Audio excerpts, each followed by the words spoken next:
السلام علیکم ورحمۃ اللہ وبرکاتہ۔ سربراہ اور میرنیا ہنس پڑے۔ باربا استنزیہ ہنسی کو سمجھ گئی، اپنے آپ کو قابو میں رکھتے ہوئے بولی، میں نے کوئی غلطی تو نہیں کی، اپنا فرض ادا کر رہی ہوں، جاؤ سو جاؤ، سربراہ نے اسے کہا۔ وہ اٹھی اور باہر نکل گئی۔ سربراہ نے اسحاق کی نبض پر ہاتھ رکھا، پھر میرنیا کو ساتھ لے کر باہر نکل گیا۔ اسحاق ترک سلطان ایوبی کے لیے بڑی ہی اہم اطلاع لیے گہری بے ہوشی میں پڑا رہا۔ علی بن سفیان۔ قاہرہ میں سلطان ایوبی نے اپنی انٹیلیجنس کے سربراہ علی بن سفیان سے کہا، ادھر سے ابھی تک کوئی اطلاع نہیں آئی، اس کا مطلب یہ ہے کہ وہاں کوئی تبدیلی نہیں آئی، کوئی ہلچل نہیں۔ میں تسلیم نہیں کر سکتا، اور میں یہ تسلیم نہیں کر سکتا کہ وہاں کوئی تبدیلی یا ہلچل ہو تو ہم تک اطلاع نہ پہنچے۔ علی بن سفیان نے کہا، وہاں ہمارے جو آدمی ہیں وہ معمولی سوجھ بوجھ والے نہیں۔ اسحاق ترک کو آپ بھی اچھی طرح جانتے ہیں، وہ زمین کا سینہ چیر کر راز اور خبریں لانے والا آدمی ہے، باقی بھی اسی جیسے ہوشیار اور عقل والے ہیں۔ صلیبی ان واقعات سے ضرور فائدہ اٹھائیں گے جو اس طرف رونما ہوئے ہیں، سلطان ایوبی نے کہا۔ بالڈون اپنے فرنگی لشکر کے ساتھ حلب اور موصل کے ارد گرد موجود ہے، مگر الملک الصالح مر گیا ہے، علی بن سفیان نے کہا۔ اب حلب کا حکمران عز الدین ہے، وہ صلیبیوں کے ہاتھ آنے والا نہیں۔ علی، سلطان ایوبی نے قدر حیرت سے کہا، تم بھی خوش فہمیوں میں مبتلا ہو رہے ہو۔ تم شاید اس خیال سے عز الدین کو پکا مسلمان سمجھتے ہو کہ میں اسے اپنا دوست سمجھتا ہوں، اور میں نے اس کی مدد کے لیے اپنا منصوبہ بدل کر ارخالت پر حملہ کیا اور آرمینیوں سے ہتھیار ڈلوائے تھے، مگر میں اپنے مسلمان حکمرانوں اور امراء پر بھروسہ نہیں کر سکتا۔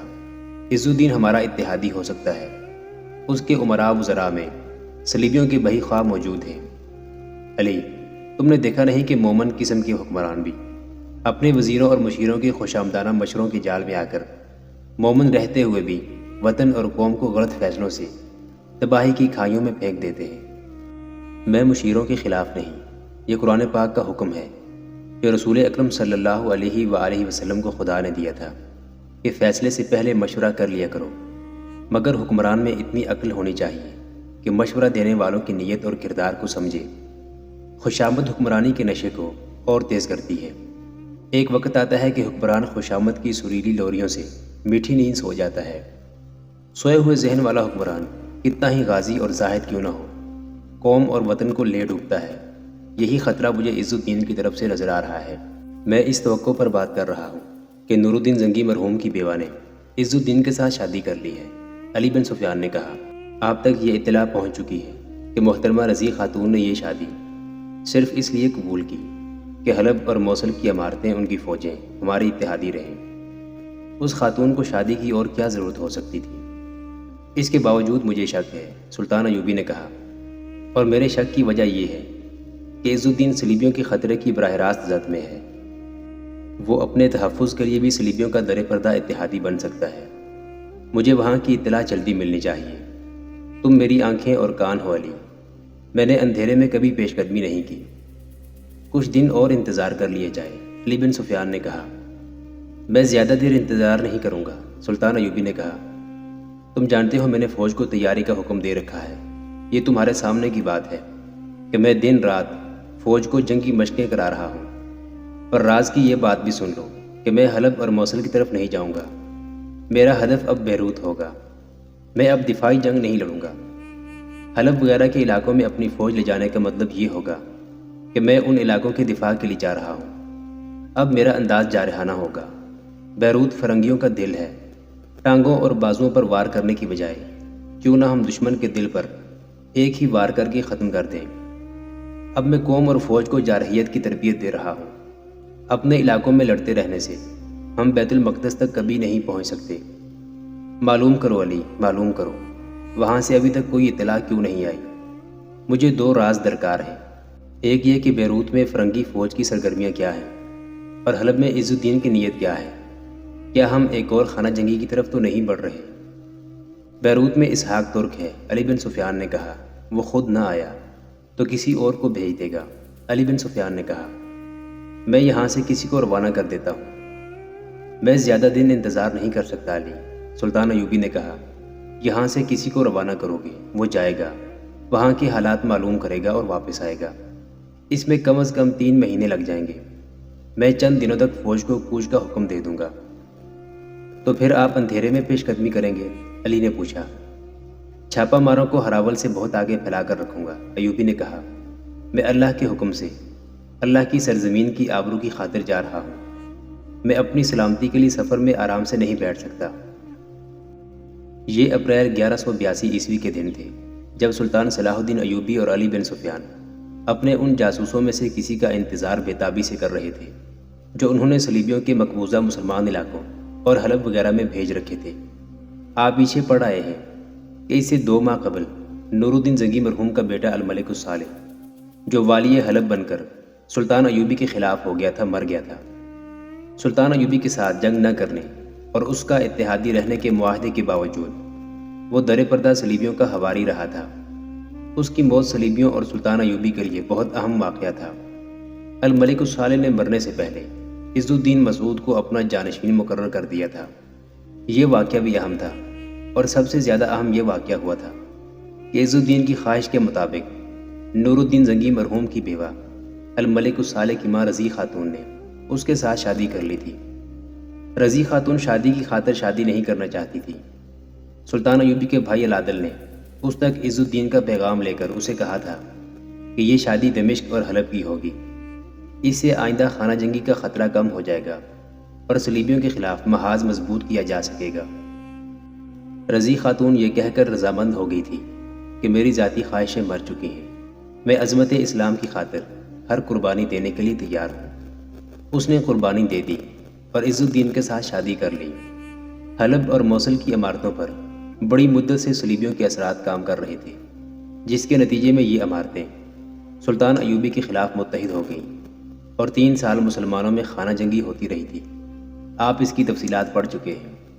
اب رضی خاتون نے عز الدین کے ساتھ شادی کر لی تو صلیبیوں کو یہ فکر لاحق ہوئی کہ رضی خاتون صلیبیوں کے سب سے بڑے دشمن زنگی کی بیوہ ہے، اس لیے وہ حلب اور موصل اور دیگر مسلمان علاقوں سے صلیب کے اثرات ختم کر دے گی۔ ادھر مصر میں سلطان ایوبی کو یہ پریشانی لاحق تھی کہ صلیبی جنگی کارروائی کریں گے۔ سلطان نے یہ بھی سوچا تھا کہ عرب سے اس کی غیر حاضری سے صلیبی فائدہ اٹھائیں گے۔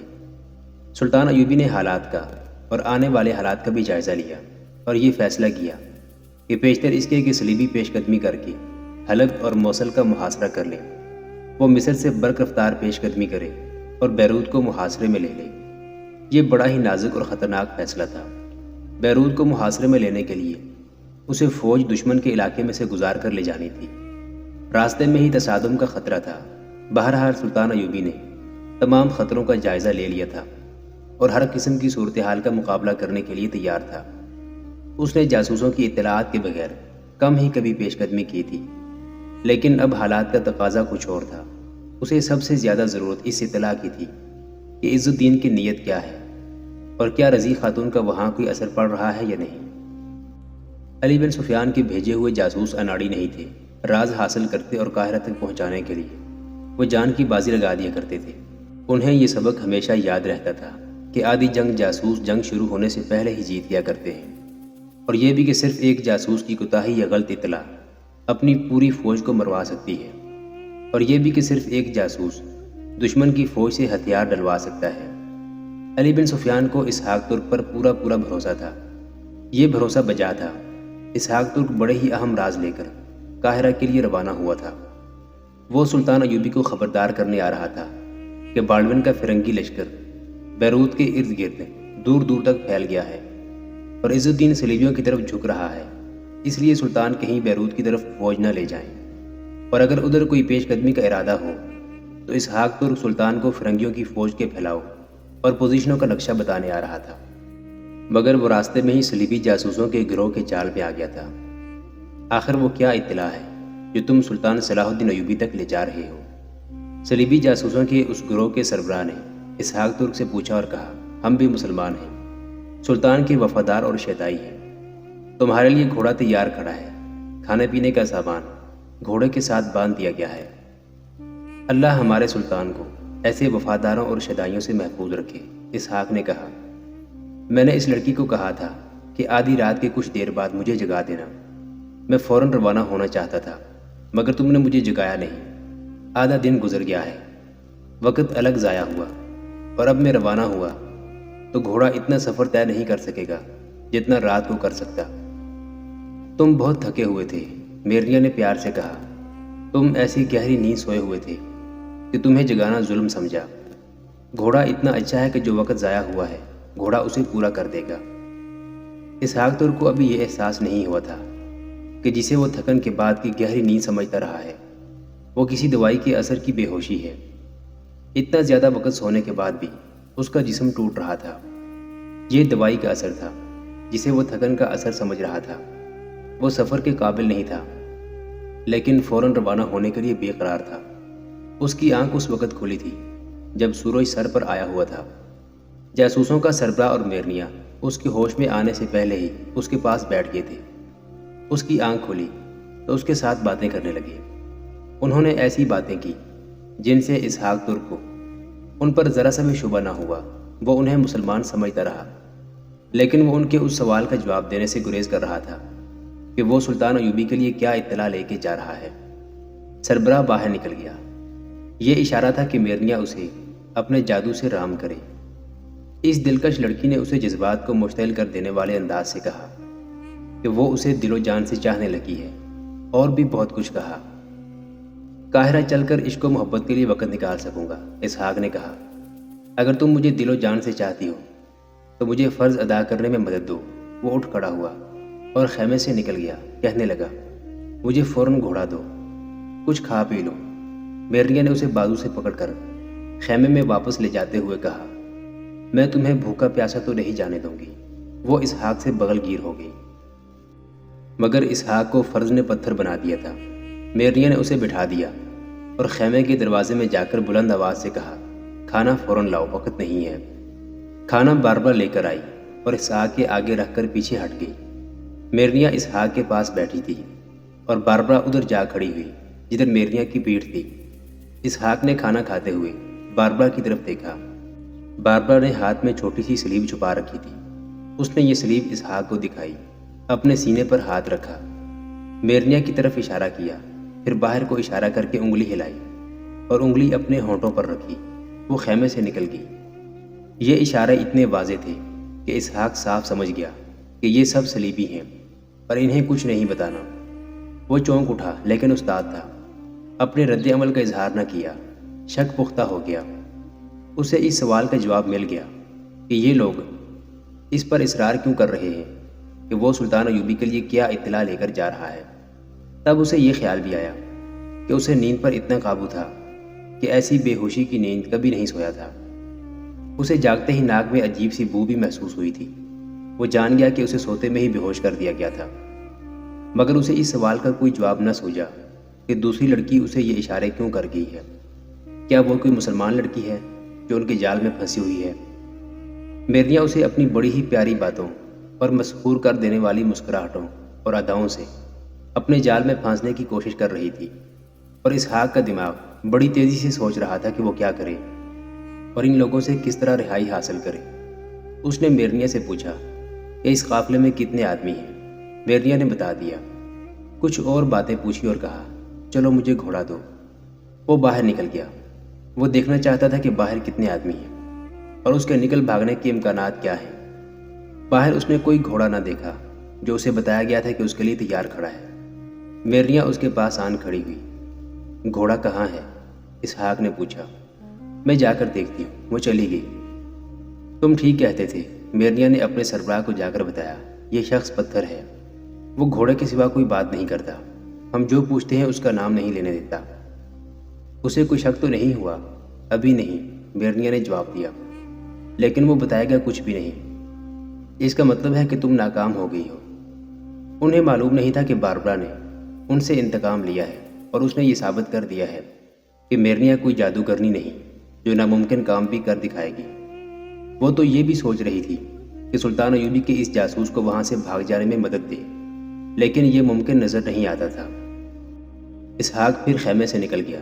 اس نے میرنیا اور اس کے سربراہ کو دیکھ لیا۔ وہ دور کھڑے باتیں کر رہے تھے۔ وہ ان کی طرف دوڑ کر گیا اور پوچھا کہ گھوڑا کہاں ہے؟ کہیں بھی نہیں ہے۔ سربراہ نے بالکل ہی بدلے ہوئے لہجے میں کہا، تم کہیں بھی نہیں جا سکو گے۔ اسحاق نے اپنی کمر پر ہاتھ رکھا، وہاں نہ تلوار تھی نہ خنجر۔ اس نے ان لوگوں کی اصلیت جان لینے کے باوجود کہا، میں حیران ہوں کہ تم مسلمان ہوتے ہوئے میرے راستے میں آ رہے ہو۔ اگر ہم سے عزت کرانا چاہتے ہو تو بتا دو کہ اپنے سلطان کے لیے کیا پیغام لے کر جا رہے ہو؟ سربراہ نے پوچھا۔ صرف اتنا سا پیغام ہے کہ ہمارے ایک امیر عز الدین نے نور الدین زنگی کی بیوہ کے ساتھ شادی کر لی ہے، اسحاق نے کہا۔ یہ خبر پرانی ہو گئی ہے، سربراہ نے کہا۔ تمہارا سلطان 2 ماہ گزرے یہ خبر سن چکا ہے اور وہ اپنی فوج کو شام میں لڑانے کے لیے تیار کر رہا ہے۔ صحیح بات بتاؤ۔ کیا تم صحیح بات بتا دیا کرتے ہو؟ اسحاق ترک نے پوچھا۔ تمہیں صحیح بات بتانی ہوگی، سربراہ نے کہا، اور تمہیں ہمارے ساتھ چلنا ہوگا۔ تم نہتے ہو، نہتے نہ بھی ہوتے تو اتنے آدمیوں سے لڑ نہ سکتے۔ سنو دوست، میں تمہارے زندہ رہنے اور شہزادوں کی طرح زندہ رہنے کی ایک صورت پیدا کر سکتا ہوں۔ میری تجویز منظور کر لو، ہمارے ساتھ چلو، ہمارے لیے یہی کام کرو جو صلاح الدین ایوبی کے لیے کر رہے ہو، اور زر و جواہرات میں کھیلو۔ اس نے میرنیا کی طرف اشارہ کر کے کہا، اس قسم کی لڑکیاں تمہاری خدمت کے لیے حاضر رہا کریں گی، کیوں صحراؤں میں مارے مارے پھر رہے ہو؟ میں سلیب کے لیے کام کروں؟ نہیں کرو گے تو ہمارے کسی قید خانے کے تہ خانے میں بند رہو گے، سربراہ نے کہا۔ وہ ایسی جہنم ہوگی کہ نہ مرو گے نہ جیو گے۔ تم اس سزا کا تصور بھی نہیں کر سکتے، تصور بھی خوفناک ہوگا۔ سوچ لو اور ہمارے ساتھ چلو، تم واپس تو نہیں جا سکو گے۔ تم مجھ پر کس طرح اعتماد کرو گے؟ اسحاق ترک نے کہا۔ میں تمہارے گروہ میں شامل ہو جاؤں تو مجھے میرے ہی علاقے میں بھیجو گے۔ تم کس طرح یقین کرو گے کہ میں اپنے ہی علاقے میں نہیں رہ جاؤں گا اور تمہیں دھوکہ نہیں دوں گا؟ ہمارے پاس اس کا انتظام ہے، صلیبی سربراہ نے کہا۔ تم اپنے علاقے کی بات کرتے ہو، ہم تمہیں تمہارے گھر کے تہ خانے سے بھی نکال لائیں گے۔ تمہارا خیال ہے کہ تمہارے ملک میں ہمارے جتنے جاسوس ہیں ان میں تمہارے ملک کا کوئی باشندہ نہیں؟ 10 جاسوسوں کے ایک گروہ میں صرف 2 آدمی ہمارے اور 10 تمہارے اپنے بھائی ہوتے ہیں۔ ان میں سے کوئی ہمیں دھوکہ دینے کی جرت نہیں کرتا۔ وہ جانتے ہیں کہ ایسی جرت کرنے والوں کا انجام کیا ہوتا ہے۔ ہم صرف اسے قتل نہیں کرتے، سب سے پہلے اس کے بیوی بچوں کو ایک ایک کر کے قتل کرتے ہیں اور ہر لاش اس کے سامنے رکھ دیتے ہیں، اور جو ہمارے وفادار رہتے ہیں ان کے لیے یہ دنیا بہشت بنی رہتی ہے۔ ان میں سے جو پکڑا جاتا ہے اس کے گھر والوں کے گھر جا کر وہاں ہم نقدی کے انبار لگا دیتے ہیں۔ مجھے سوچنے دو، اسحاق نے کہا۔ یہاں سے کب روانگی ہوگی؟ آج ہی، سربراہ نے کہا۔ آدھی رات کے بعد تم سوچ لو۔ یہ بھی سوچ لینا کہ انکار کے بعد تم آزاد نہیں ہو سکو گے، میں جانتا ہوں، اور تمہیں یہ بھی بتانا پڑے گا کہ کیا راز لے کے جا رہے ہو۔ سربراہ نے کہا، بتا دوں گا، اسحاق نے جواب دیا۔ میرا ذہن بہت حد تک آمادہ ہو گیا ہے۔ جاؤ ابھی آرام کرو، سربراہ نے کہا۔ اسحاق ترک خیمے کی طرف چل پڑا۔ 2 ماہ پہلے کا ذکر ہے کہ عز الدین نے نور الدین زنگی کی بیوہ رضی خاتون کے ساتھ شادی کر لی، تو رضی خاتون کو اس شادی کی صرف یہ خوشی تھی کہ وہ عز الدین کو اپنے زیر اثر رکھے گی اور حلب کی افواج سلطان ایوبی کی افواج کی اتحادی بن جائیں گی۔ خانہ جنگی میں مسلمانوں کی فوجوں کی بڑی ہی کارآمد نفری ماری گئی تھی۔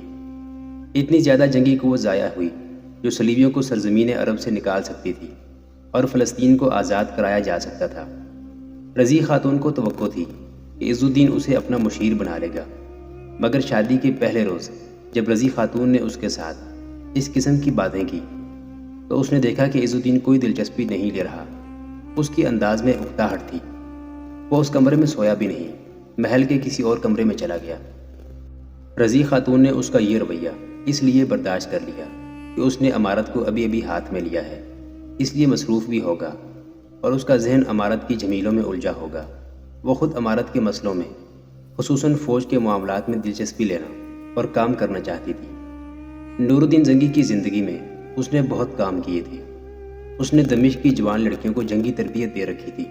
وہ صحیح معنوں میں مجاہدہ تھی، اس لیے وہ سلطان ایوبی کی مرید تھی۔ صبح ہوئی تو وہ اپنے کمرے سے نکلی، ٹہلتی ٹہلتی محل کے اندر کچھ دور چلی گئی۔ بہت بڑا محل تھا۔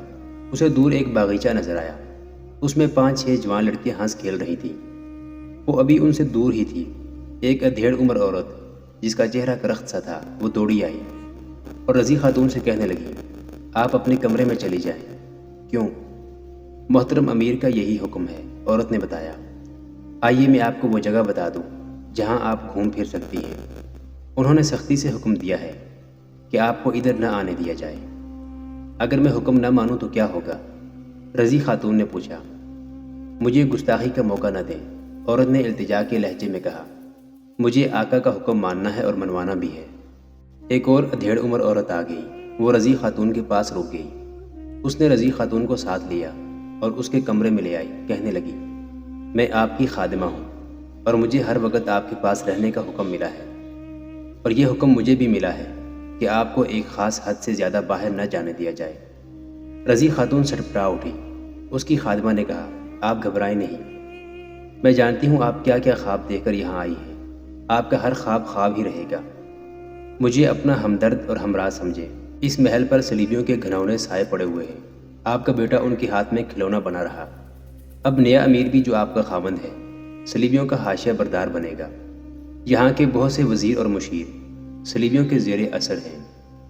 صلاح الدین ایوبی کے متعلق محل کے لوگوں کی کیا رائے ہے؟ رضی خاتون نے پوچھا۔ کیا اس کا یہاں کچھ اثر نہیں؟ اتنا نہیں جتنا صلیبیوں کا ہے، خادمہ نے رازداری سے کہا۔ محل میں سلطان صلاح الدین ایوبی کے جاسوس موجود ہیں۔ میں خود اسی گروہ سے تعلق رکھتی ہوں۔ آپ کو میں اچھی طرح سے جانتی ہوں، اس لیے آپ کو بتا دیا ہے کہ میں کیا ہوں۔ میں ابھی آپ کو ساری باتیں نہیں بتاؤں گی۔ آپ عز الدین سے شکایت کریں کہ آپ کو اس نے اس کمرے کا قیدی کیوں بنا لیا ہے۔ وہ تو میں کروں گی، آپ پر اس کی نیت واضح ہو جائے گی، خادمہ نے کہا۔ بعد کے حالات تصدیق کر دیں گے کہ میں جھوٹ نہیں بول رہی۔ حقیقت یہ ہے کہ عز الدین نے آپ کے ساتھ شادی صرف اس لیے کی ہے کہ وہ آپ کو اپنا قیدی بنا لے۔ وہ سلطان صلاح الدین ایوبی کے ساتھ آپ کا تعلق ہمیشہ کے لیے توڑنا چاہتا تھا، اور وہ آپ کو دمشق سے نکالنا چاہتا تھا۔ دمشق کے لوگ سلطان صلاح الدین ایوبی کے حمایتی اس لیے ہیں کہ آپ وہاں موجود تھی۔ اب یہ ٹولہ دمشق کے لوگوں کو سلطان صلاح الدین ایوبی کے خلاف اکسائے گا۔ اس کا نتیجہ یہ ہوگا کہ مسلمان ایک بار پھر خانہ جنگی میں کٹنے لگیں گے اور صلیبی اطمینان سے ہمارے علاقوں پر چھا جائیں گے۔ کیا یہ اطلاع سلطان صلاح الدین ایوبی تک پہنچائی جا سکتی ہے؟ رضی خاتون نے پوچھا۔ یہ انتظام کیا جا چکا ہے، خادمہ نے جواب دیا۔ ہمارے گروہ کے کماندار نے ایک بڑے ہی دانشمند اور دلیر آدمی کو بلا بھیجا ہے۔ اس کا نام اسحاق داویشکی ہے۔ وہ ترک ہے، میں اسے اچھی طرح جانتی ہوں۔ آپ کے بیٹے کی وفات کے بعد وہ صلیبیوں کے علاقوں میں یہ دیکھنے کے لیے نکل گیا کہ صلیبیوں کے عزائم کیا ہیں۔ وہ آ جائے گا۔ مجھے مل سکے گا؟ ضرور ملواؤں گی، خادمہ نے جواب دیا۔ مجھے اپنے کماندار نے کہا تھا کہ یہ باتیں آپ کو بتا دوں۔ خادمہ نے رضی خاتون کو محل کی اندرونی دنیا کے اسرار بتا کر اس کے پاؤں تلے سے زمین نکال دی۔ وہ ان خوابوں سے بیدار ہو گئی جو دیکھ کر اس نے والی حلب عز الدین کے ساتھ شادی کر لی تھی۔ رضی خاتون عظیم عورت تھی، اسلام کی تاریخ ساز مجاہدہ تھی۔ اپنے مرحوم خاوند نور الدین زنگی اور پاسبان اسلام صلاح الدین ایوبی کی طرح رضی خاتون بھی جیسے صلیبیوں کے خلاف لڑنے اور سلطنت اسلامیہ کے اتحاد اور وسعت کے لیے پیدا ہوئی تھی۔ اگر خادمہ نے اسے جو راز بتایا وہ حقیقت تھا تو اس عظیم مجاہدہ کی کمند ٹوٹ چکی تھی اور اس کی تلوار کند کر کے اسے قیدی بنا لیا گیا تھا۔ اس کی نوجوان بیٹی شمس النساء اسی محل میں تھی جس کے ساتھ ابھی اس کی ملاقات نہیں ہوئی تھی۔ یہاں ہم آپ کو یاد دلا دیں کہ شمس النساء کی عمر اپنے باپ نور الدین زنگی کی وفات کے وقت 8-9 سال تھی۔ اس کا بڑا اور واحد بھائی الملک الصالح 11 سال کا تھا، جسے زنگی کی وفات کے بعد مفاد پرست امراء اور فوجی حکام نے سلطان بنا دیا تھا۔ اسے وہ کٹھ پتلی بنانا چاہتے تھے۔ سلطان ایوبی اس تباہ کن صورتحال پر قابو پانے کے لیے مصر سے آیا۔ یہ ایک قسم کی فوج کشی تھی۔ زنگی کی بیوہ رضی خاتون کی کوششوں سے دمشق پر سلطان ایوبی کا قبضہ ہو گیا۔ الملک الصالح اپنی فوج کی بہت سی نفری کے ساتھ بھاگ کر حلب چلا گیا۔ اپنی بہن شمس النساء کو بھی ساتھ لے گیا۔ ان کی ماں دمشق میں رہی اور صلیبیوں کے خلاف جہاد میں مصروف رہی۔ شمس النساء 15-16 برس کی ہوئی تو اس کا بھائی بیمار ہو کر نزا کے عالم میں جا پہنچا۔ اس نے ماں سے ملاقات کی خواہش ظاہر کی۔ شمس النساء دمشق اپنی ماں کے پاس گئی اور کہا کہ اس کا اکلوتا بھائی اسے ملنا چاہتا ہے۔ رضی خاتون نے صاف انکار کر دیا اور کہا کہ اس کے لیے وہ اسی روز مر گیا تھا جس روز وہ سلطان بنا، اور اس نے صلاح الدین ایوبی کے خلاف تلوار اٹھائی تھی۔